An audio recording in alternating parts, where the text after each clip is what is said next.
Well, Safaricom is fundamentally a very sound company. It is a beautiful, value-wise, it was a very good company to buy at the time. It was the biggest company, most profitable company. It had the biggest market share in mobile telephony. It had a great future, considering that it was a technology company and tech was the hype then. But my question was very simple. If everybody is buying it to sell it, then who are you going to sell it to?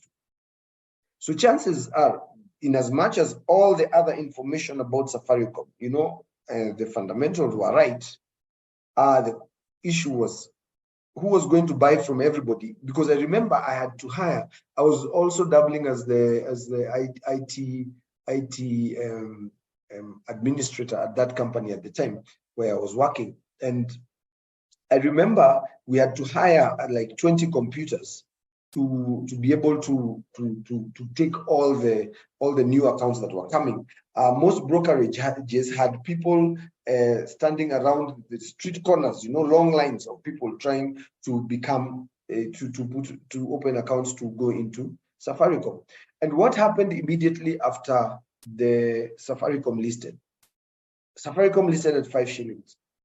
2 days later, Safaricom share rallied to 8 shillings. Clearly, there were people who wanted the share that did not get the share and wanted to get the share. And so they pushed the price up. There was a lot of demand.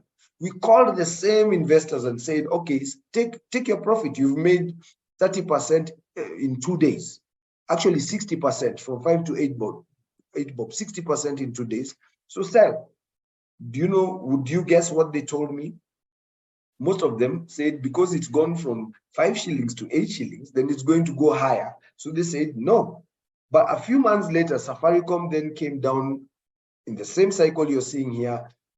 Foreigners had a lot of shares, started selling them, and so investors went into anxiety. Oh, could I have made a mistake? It was back at 5 bob, denial, then you end up in fear. And right now, if you look at our market at the moment, we are somewhere around here. Capitulation, despondency, and depression. Because a lot of shares, if you look at them, somebody who bought Safaricom, which was a great buy mid-2022, towards mid-2022, somebody who was buying Safaricom at, in the 30s, because they expected it to go higher. I remember it peaked at around 44. It is now trading at around 16 shillings.